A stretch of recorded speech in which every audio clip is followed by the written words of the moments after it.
starting with the Epstein emails, I went through the actual document side of it because it's an email dump and then it's a document dump, and it all comes from lawsuits, congressional subpoenas, congressional hearings, yada yada yada, and it's terrible. I mean, this is some really terrible stuff because what makes it so bad is it's late 2025. Um, there is compounding evidence that showed as early as 2007, definitely no later than the mid 20 teens. Um, it was general knowledge about how bad the situation was.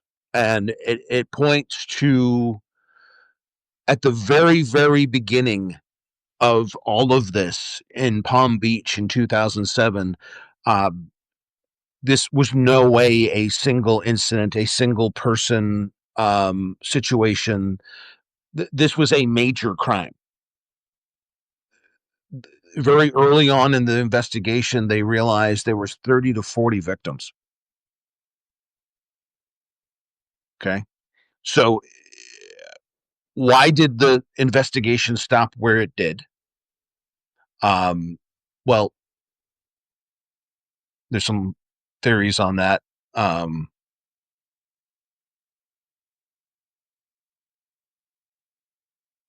It seems everybody involved in this, whether it was the Palm Beach Police Department, the Palm Beach County Sheriffs, the local DA, the Southern District of Florida federal prosecutors, every guy gave Epstein carte blanche. Everybody. Okay, because they gave him a non-prosecution agreement at the state level, even though they knew there was approximately 30 to 40 victims. Okay, and that information comes from one of the victims' lawyers who was civilly making a claim against Epstein later.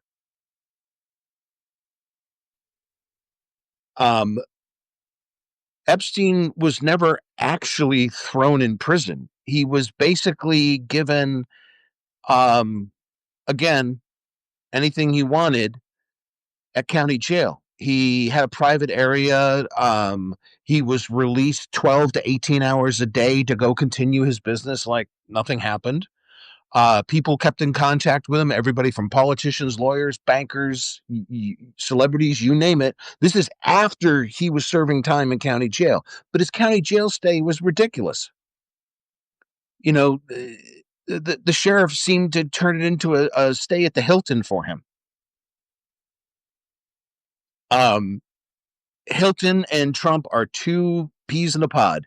As soon as Epstein started to get in trouble and the lawyers got the information on him, he started suing everybody in sight. He sued the lawyers of the victims. He sued the victims. He sued their friends. He didn't give a shit who he sued.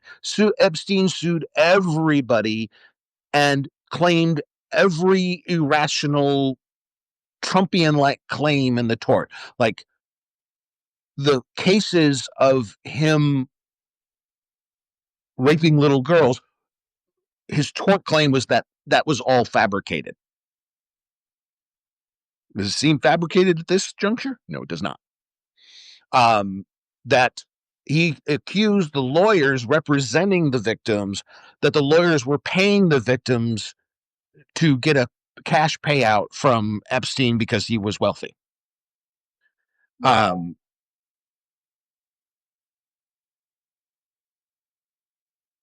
That somehow that because the lawyers had relationships with other clients, they were responsible for what other clients did.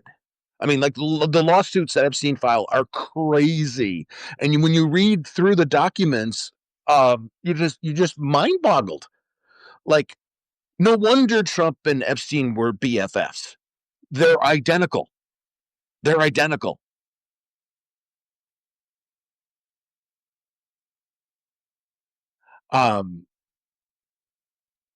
The victims, when they gave him the non-prosecution agreement and he pled guilty to minor state charges relatively. Worst thing he had to do was spend a couple of months not in jail, most of the time at work or going out to dinner with friends. I guess he did have to sleep at the jail. That's about it. But this plea deal was made and he was allowed to get a light sentence and go about his business. And they did this agreement without ever notifying the victims. And that's not allowed. I don't care if you're talking about a local district attorney, a state prosecutor, or a federal prosecutor. You go to make big moves in these cases without notifying the victims, you've got a problem as a prosecutor. They totally blew off the victims. They didn't care. Uh,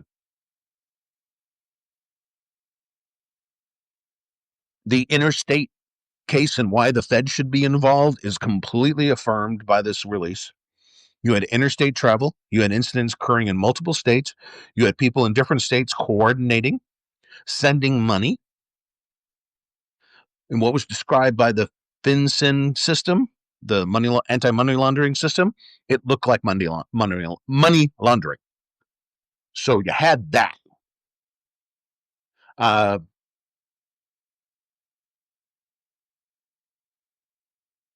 uh, I didn't ever know this until I read the House documents. Ghislaine Maxwell was never deposed in these cases in Florida. She just left the country because her mother was ill. And so she just left. And then they went, oh, we're not going to depose her. So somehow she walked away, even being a material witness to the events. So not only Epstein was handled with kit gloves, even though they had him dead to rights with dozens of victims. Okay. They gave free pass to Maxwell. That upset me when I read the text files that I downloaded. I'm not happy with any of this. This is a sad period in American history. It's disgusting. Um,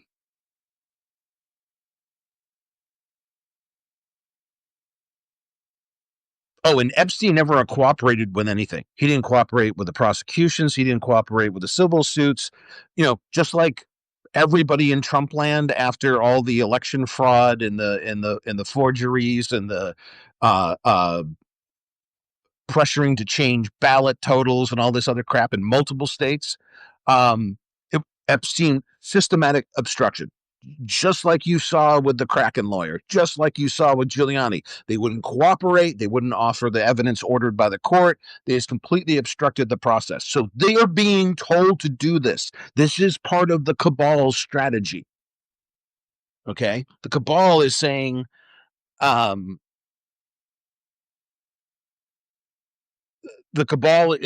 saying, whatever you do, don't cooperate. Don't talk about Fight Club. And they're doing it in a legal sense.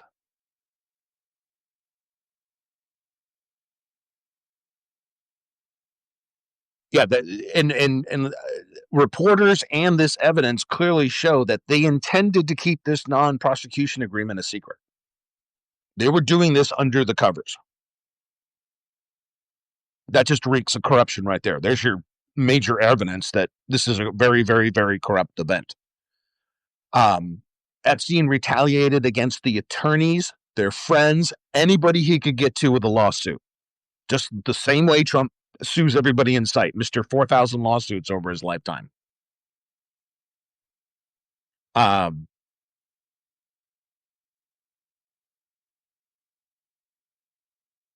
yeah, Epstein was a total hater, hated all the people that he was dealing with, including Trump, including Dershowitz. He hated those guys. I mean, sure, he was friendly because he was using them and he appeared friendly, but a lot of these email reveals Epstein was a player. He was a baller. Okay. He was blackmailing everybody. He was using everybody. And as soon as he was done with you, he hated your freaking guts. Again, Trump and Epstein, two peas in a pod. They both behave the same way. Like this information and how they marry up and as a persona, dear leader and Epstein the predator. This is not surprising to me at all. At all. Yeah, Epstein called Dershowitz nearly insane. No, I don't like Dershowitz, but the one thing I can't say is he's insane or stupid. He's smart and evil. Epstein mocked his own attorneys. Sound familiar? Again, the personas are almost a complete. If there were Venn diagrams, the persona of Trump versus the persona of Epstein, they would be two overlapping circles, right down to their sexual preferences. Yeah, they could. And this is my read. You can tell by the language and the tone in these emails, they didn't give a shit. They never thought anybody would see these emails. They knew what they were doing. They didn't give a fuck. It was only about playing the game.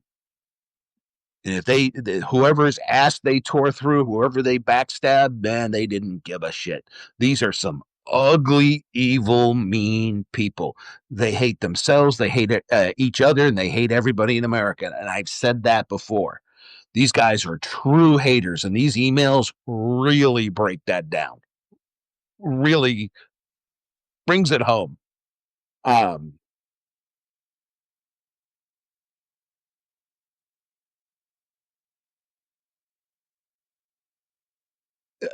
how dirty Acosta and Villafana were at the Southern District of Florida, the federal prosecutors. Um, this is a while back. I don't know if the statute of limitations are a thing at the state bars or they're still applicable to corruption charges, but to say the deal for Epstein to get him in a light sentence at a county jail instead of going to prison for, the 40 years he should have done the first time. Okay. Um, it's just so incredibly dirty. Um, the plea negotiations happen in secret. The victims weren't told. The victims' attorneys weren't told. The language of the deal was later scrubbed from the records, so the public, including that reporter down from that Miami Herald, they didn't find what the exact details of the deal. And this seems all to be very purposeful in a workflow, if not a conspiracy.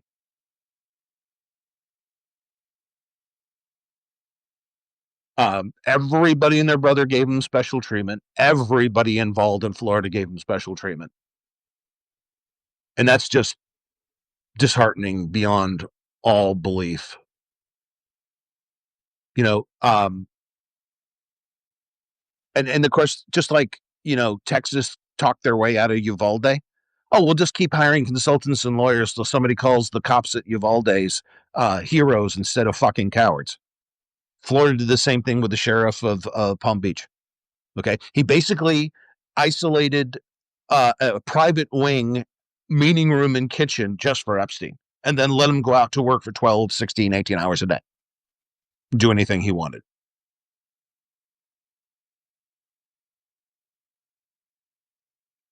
He was allowed by the order of the judge to be out as much as 12 hours a day, 6 days a week. But later reporting, Business Insider and other ones have cited this, that the jailers knew that he was out for 16 to 18 hours a day.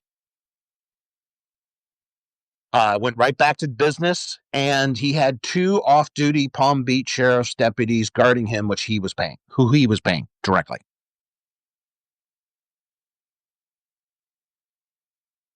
Corrupt as fuck. It's no little money. He paid the sheriff deputies $128,000.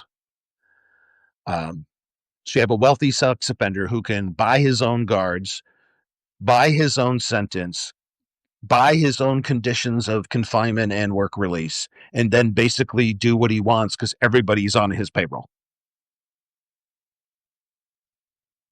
And none of this seems to be a secret in Florida at the time it was going on. This is the most disturbing part of it. They weren't exactly trying to hide this as it was going on, except for like making sure the victims' attorneys and the journalists didn't find out about the shitty thing of the detail. I guess it was knowledge that he was sitting in his office doing consulting instead of doing his jail time. That was completely out in the open. So this really layers into a multi stage corruption that is almost cartoonish. It's like the chief of police on South Park. Move along, nothing to see here. I mean, it's one of those, the alien ship has landed and he's telling you there's nothing happening, shut the fuck up and go away.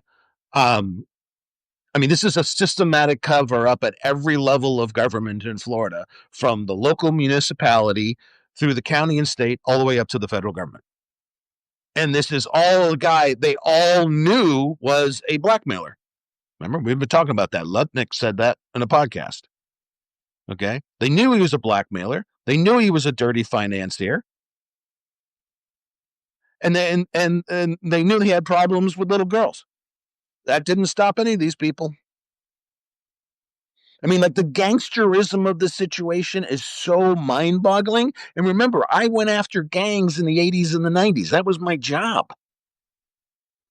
Okay.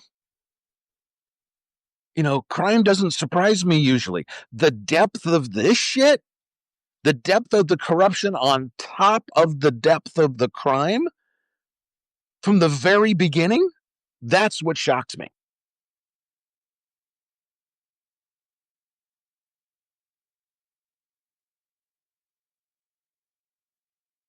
And how many times Epstein brought up that he had enough dirt to take Trump down. So why didn't you? You hated each other. You thought each other were scumbags by your own public statements and emails.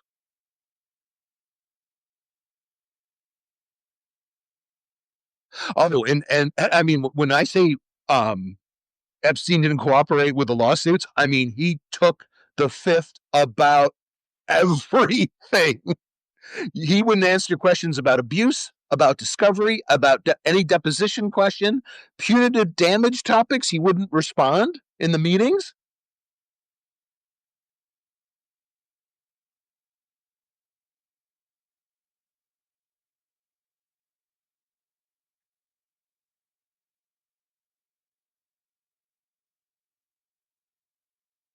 Yeah, the name list of associated people. And remember, just because the names are in the emails or in the files doesn't mean they were at the island or in the massage room with the little girls.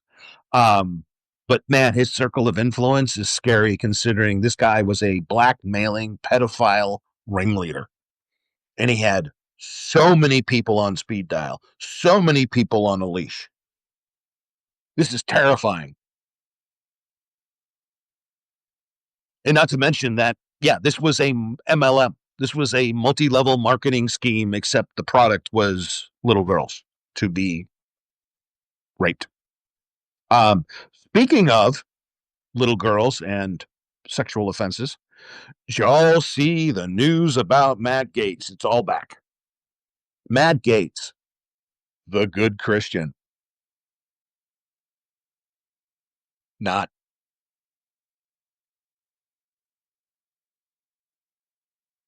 I'm going to bring this up first. Remember who got picked under Trump this time around to be the AG first? That was Matt Gaetz. Okay. Matt Gaetz took advantage of a homeless 17-year-old and prostituted her, at least sugar daddied her. But the problem is she's 17. He's an adult, an adult. He ain't 19. He ain't 20. Remember I talked about the 3-year rule in a lot of states? Megyn Kelly, claiming now that, you can bang little girls as long as, they're not 9 or 5 or some shit like that. Yeah, this is a whole thing with the cult. They think, and I wrote an essay a little while back called Dobbs is just the theocratic nationalist rape culture. That's all it is. And these guys live, breathe, and eat it every day. They literally are the worst sexual offenders in our country. Rich white men who can take advantage of poor women. she needed money for braces and she didn't have enough money because she only worked at McDonald's. So you gave her hundreds of dollars to have sex with you when she was still a legal minor. You see on the trend here, folks? Y'all disgust me. And I still think it's weird. I was talking about this with my wife last night, that these are the good moralist Christians who need to ban pornography, yet they have a habit of either being closeted homosexuals, pedophiles, rapists, and or sex traffickers. Because remember, that was the original complaint against Gates, which Kevin McCarthy supported in several interviews. McCarthy said that the only reason he lost his speakership is because Matt Gaetz was fucking a little girl. Well, just came back in the news. Apparently he was. Or apparently he was again. This is why I'm sick and tired of the moralist American politicized Christian. Go fuck yourself. Okay? You have no moral standing in this country whatsoever. Okay? Zero. To take advantage of a young, poor woman like that, and then the fact the system won't do anything to these men.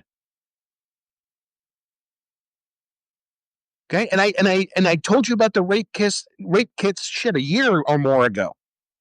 Okay, that's why they stopped doing the rape kits, because they're very afraid when we test the rape kits at the lab, the DNA or the other evidence will identify a rich white male.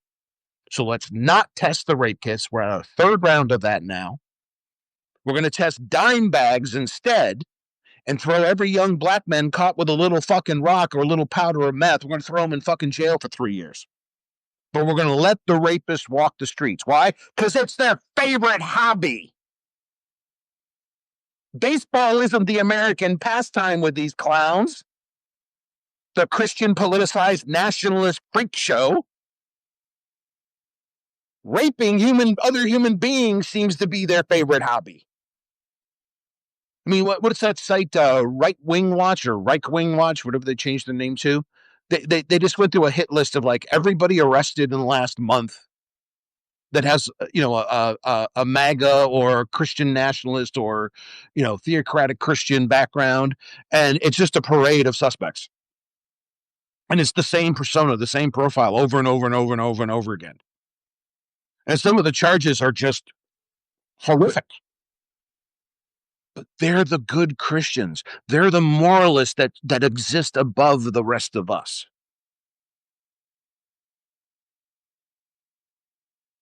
Oh, man. I got to talk about this one. Dear leader porn star Humper is shaking everybody down. His latest shakedown, he's threatening to sue the BBC over a, quote, edited interview. All interviews are edited unless they're live. That's probably the rule. Okay? So every time he can just claim it was edited. Yeah, because they're in a fixed time slot. They have commercial space to fit in. So probably every interview you've ever seen on 60 Minutes or any other news magazine show has been edited at least 4 times. So now this is his omnibus excuse to sue everybody. Now it's the BBC for $250 million. Because he thinks an interview was edited that made him look bad. Now the Senate has picked up on this. None, not just the Senate. The leader of the Senate personally negotiated, Senator Thune. If the government looks at a senator and they get his phone records, the government owes the senator $500,000 automatically. I figured out this. It didn't take me more than about 3 minutes to figure out what the fuck they were doing in the Senate. Okay? They know Lindsey Graham is going to need an attorney. Josh Hawley is going to need an attorney. Lindsey Graham is going to need attorneys, plural, once the Jack Smith report comes out. So they want to go back to the January 6th investigation, and they want to claim grabbing their phone records, but not the houses, by the way. That's the funniest part. They throw the house off the cliff. It only applies to senators. So only the senators get a lotto ticket of $500,000 if they were suspected of calling and interacting and changing messages with the people who tried to overthrow the country through sedition and an insurrection. Okay? What is a top elite law firm that would represent a big politician in, let's say, like a insurrection case? Okay? Look at the people who are in the law firms that are representing James Comey. That level of attorney, top-notch, huge law firm, elite partner law firms. What do you think they ask for a retainer to represent you if you're facing, like, I don't know, a whole long list of federal charges because you were involved in a sedition?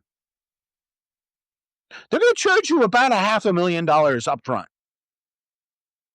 Wow. So Senator Thune negotiated the government automatically has to pay senators $500,000. Remember, some of the senators are multi-millionaires who can afford their own fucking attorney, or they can stay the fuck out of criminal trouble and not get involved in an insurrection. You know, they had some choices here.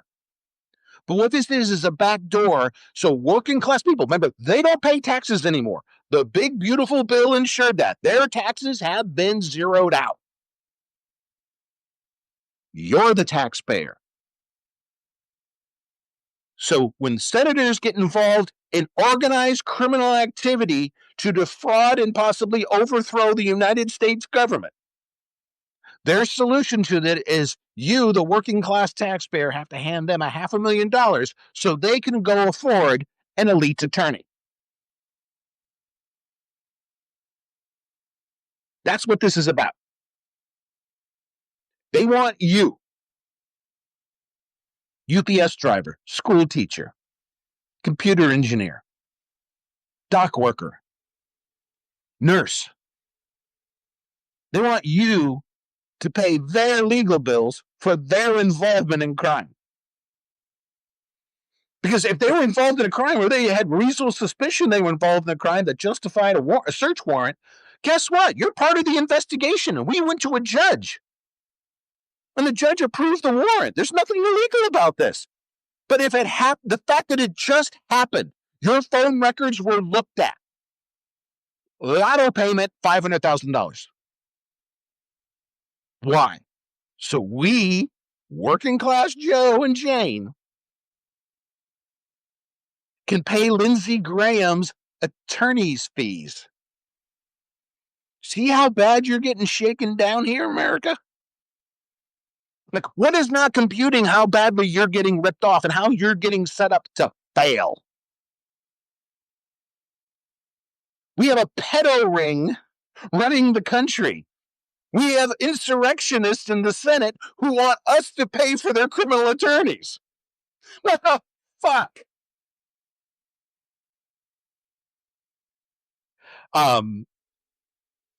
And the insurrection, was the response to them not being able to unlawfully overturn by fraud and forgery the election. So what did Trump try to do just a few days ago? He tried to pardon everybody, state and federal, for the election fraud and the election denial schemes. Okay, and the intimidating the witnesses and the obstruction of justice and the forgeries.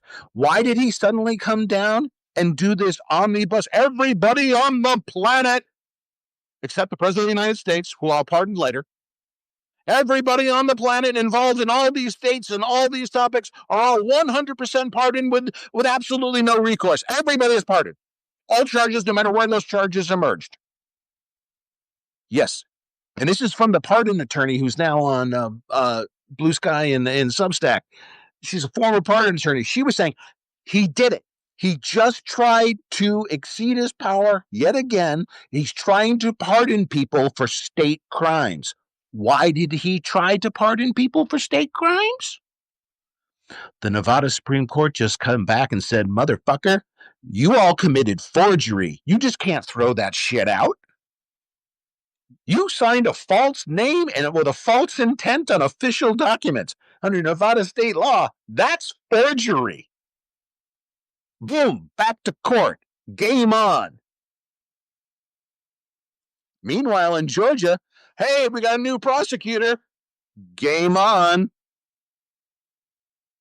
Trump comes out and goes, ole, ole, oxen free. I am the king. I declare no law for my co-conspirators and fellow criminals. He did it. He's literally trying to take over the states now. I wrote an essay about this. Trumpianism will destroy local control.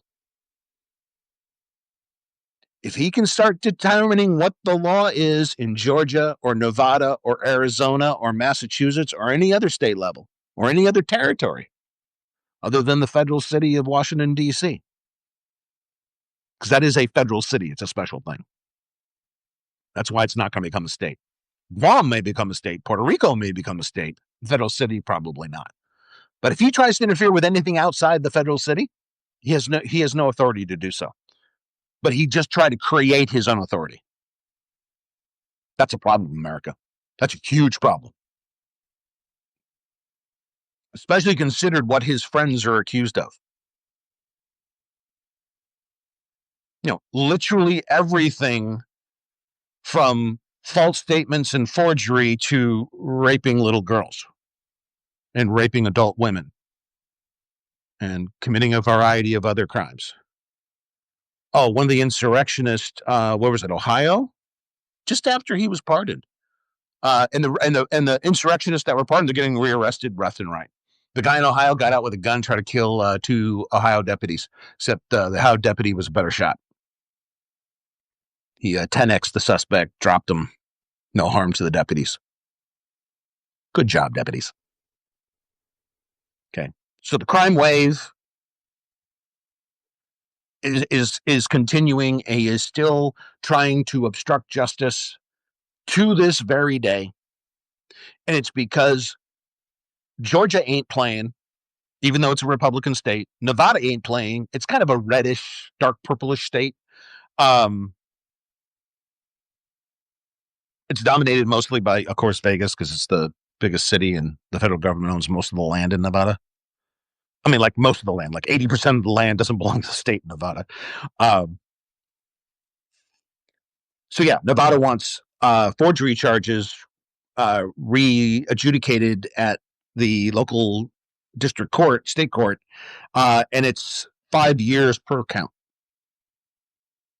So every time they signed their name to something falsely or signed somebody else's name or did something inappropriate in their official duties, that's 5 years every count. So that's why Trump went, I am the king. I pardon everybody. I mean, the pardon is so broad. If part of the post-Trumpian cleanup, like I've been talking about that lately, they went through a post-Watergate cleanup period. FISA, APA, a bunch of things happened after Watergate, hearings, commissions, trials, you name it. We're going to go through that same thing again now, post-Trumpianism, which will probably be soon. One of the things we're going to have to address is we have to put a leash on the president. No more pardoning your friends and family, your campaign director because he was dirty with your money and you knew it. So you're just going to tell him to do it anyways, and you're going to pardon him as soon as you're in office. No pardoning friends and family. No pardoning your campaign or staff. No pardoning people who haven't served their time. Okay. This whole thing of just get out of jail free cards being passed down.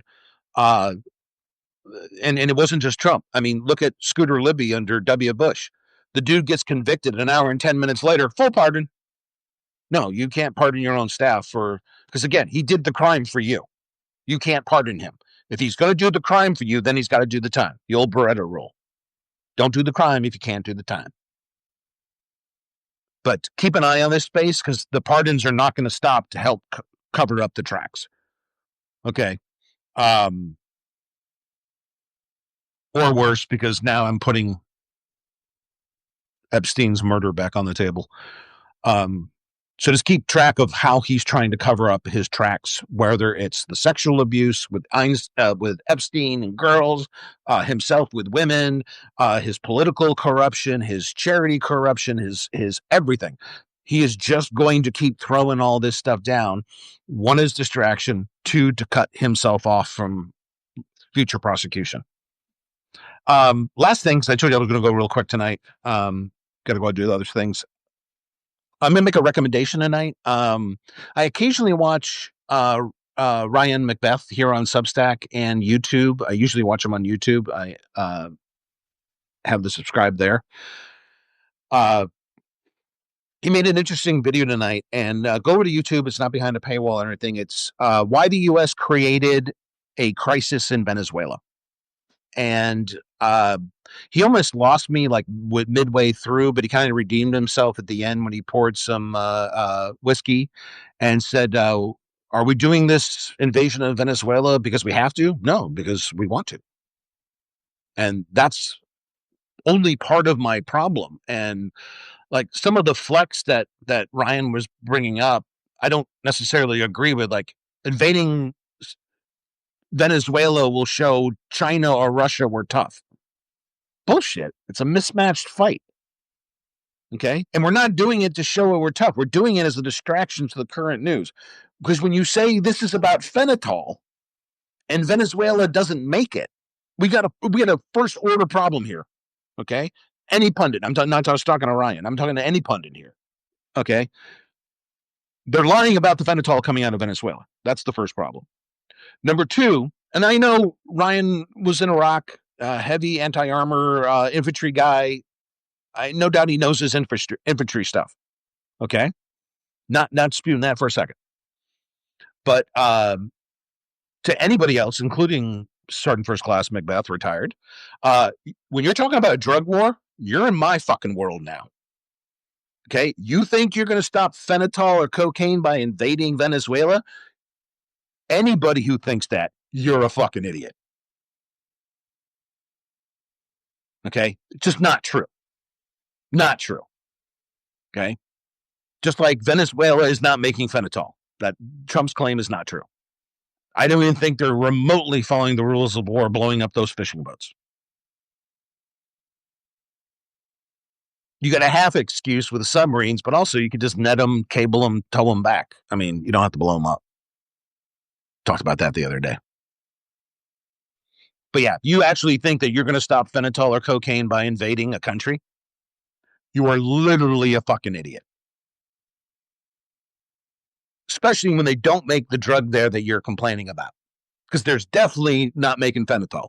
Is there a little coke coming through Venezuela? Sure. Okay. Does Venezuela make it? No. That's Colombia, Peru, and Bolivia. You know, I had friends in the CID in the 80s literally dropping bombs down fucking ventilation shafts into the underground processing plants for the cocaine base in Colombia. You know, they would come back and show us the Kodachrome slideshows. We didn't have PowerPoint back then, so it was, you know, the carousel projector and the slides. But yeah, they were down there blowing shit up. Green Berets, CID, DEA. We have been blowing shit up, and we've been killing people in South America and probably Central America, to my knowledge, at least since the late 70s. Okay. By the time 86, 87 rolled around, we were in full-blown combat in Colombia. Green Berets, CID, CIA, and DEA. Okay. Cocaine industry still exists, please. Breaking news. Cocaine still exists, America. We've been blowing shit up and killing people since the 80s. More than 40 years ago. Cocaine still exists. We went through the crack wars after we started blowing up shit in Colombia. We still have the crack wars. My war. Okay. You're going to invade Venezuela and stop drug trafficking? Shut the fuck up, Pinocchio. Anybody who thinks that's just ridiculous. But I do recommend his video because at the end, like he comes to terms with what we're doing. It's like we're doing this just because we can. That's it. See, we have a big military, we have a big budget. We don't have a Congress that's willing to challenge the sitting corrupt president. He can basically use the War Powers Act as his fine-tuning knob on the news channels. And he's not the first president to do it. I've been saying control the War Powers Act for decades. Bill Clinton shooting cruise missiles into a baby food factory in Somalia because he got a blowjob. Yeah, that happened. Colin Powell, look at the fake things I'm going to wiggle in front of Congress. Look, I have a vial full of water. Boogie, boogie, boogie, boogie. That happened. And what I really don't like about the idea of invading Venezuela, it's going to cost $1 trillion. It's going to get a lot of good GIs killed for no good goddamn reason. Okay? Full bunch of accidents. We're going to go high tempo in aviation again. There's going to be more accidents. Look how many accidents they're having dealing with Yemen and the Houthi. How many aircraft went overboard? How many pilots got fucked up and had a ditch? Okay? All that shit's going to happen again when we launch a major offensive against Venezuela. Then we're going to have to pay to rebuild the country. Then we're still going to have cocaine and fentanyl. Get it?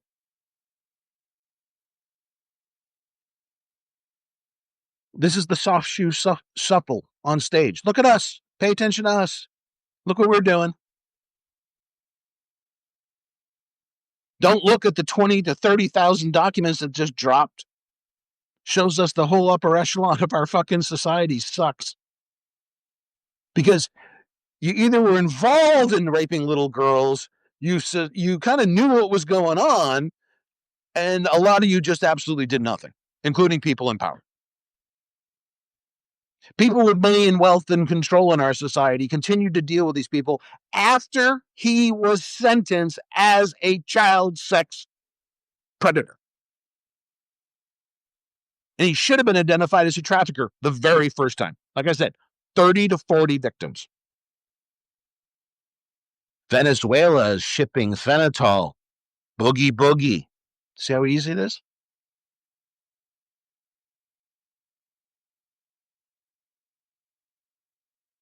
And I'm sorry.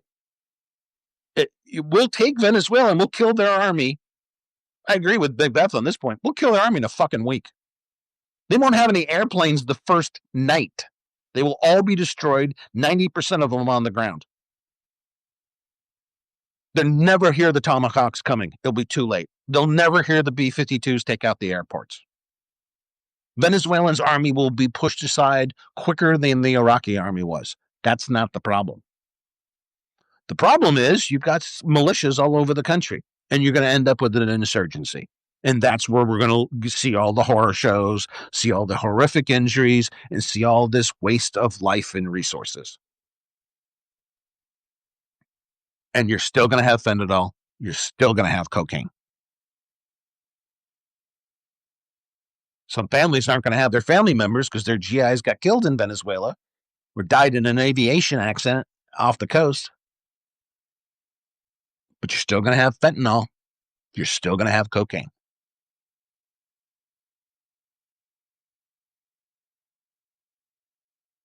So why has the U.S. created a crisis in Venezuela? Surface Class Macbeth is correct. It's because we want to. It's good for the news cycle, for those in power. It isn't good for the military. It ain't good for the taxpayer. It isn't good for Venezuelans. It isn't good for the southern part of this hemisphere. Okay, because not only does dear leader hate Venezuela, he's also gone after Colombia. Colombia, one of our staunchest allies in South America over the past 50 years. Okay, I personally know the colonel and the Green Berets that were working with the Colombian army and police hunting down Pablo Escobar.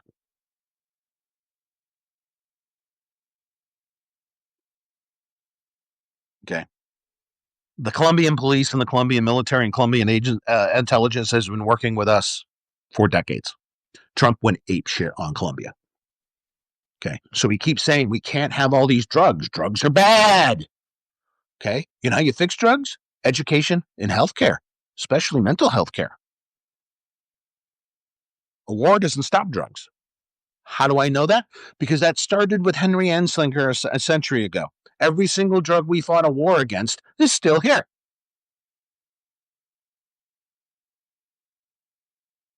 But we're going to now, because we're pissed at Venezuela, now we're also pissed at Colombia, a staunch ally. An ally I'd put up there as high as Germany or South Korea. Okay. You know what you just did when you cut off the money to the Colombians? You cut off the money to the Colombian army? You know, the Colombian army, the light infantry that's completely modeled after the 7th, the 82nd, and the 101st? Yeah, they copied us because we trained them how to do it. Okay. What did you do when you cut off the Colombian army of their funds, their support dollars coming from the Americans? You just increased cocaine production and shipments. That's what you just did. So you're going to fight a war in Venezuela to stop the fentanyl and cocaine while you make more cocaine come out of Colombia.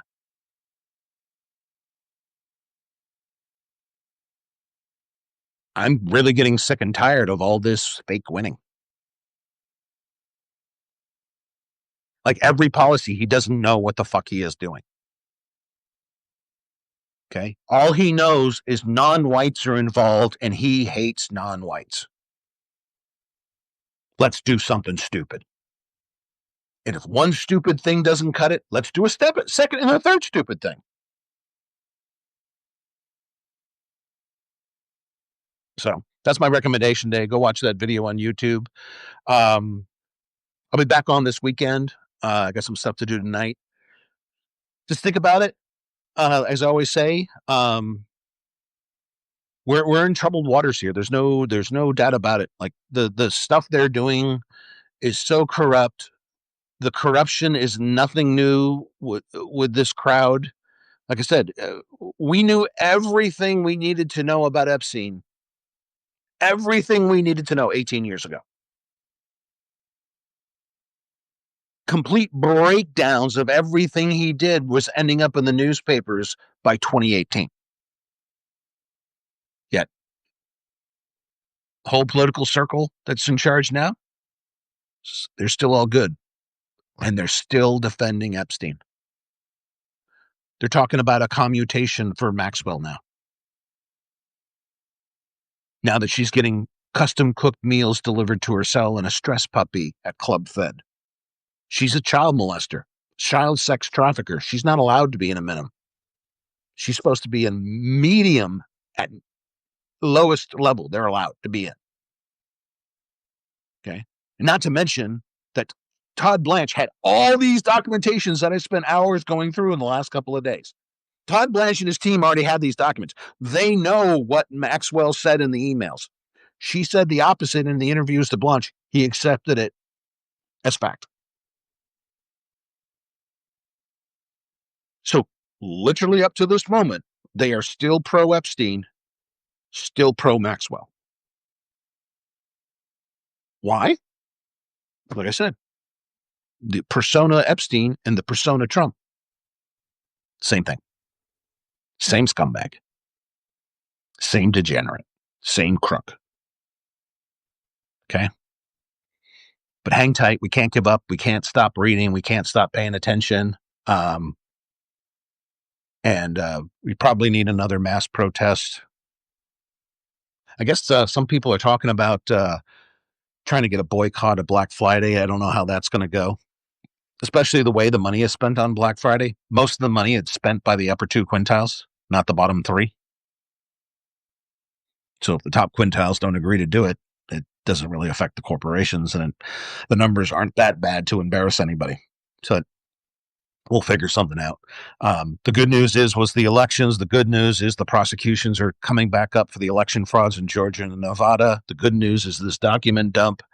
We just have to keep paying attention and keep moving forward and try to find a way to a post-Trumpian period. And once we get there, there's still more work to do. We got a lot of cleaning up. You know, It's the house party that went to 6 in the morning and trashed the living room. Now we got to clean up the living room. Okay, just like we did after Watergate. So until next time, think about it. Peace.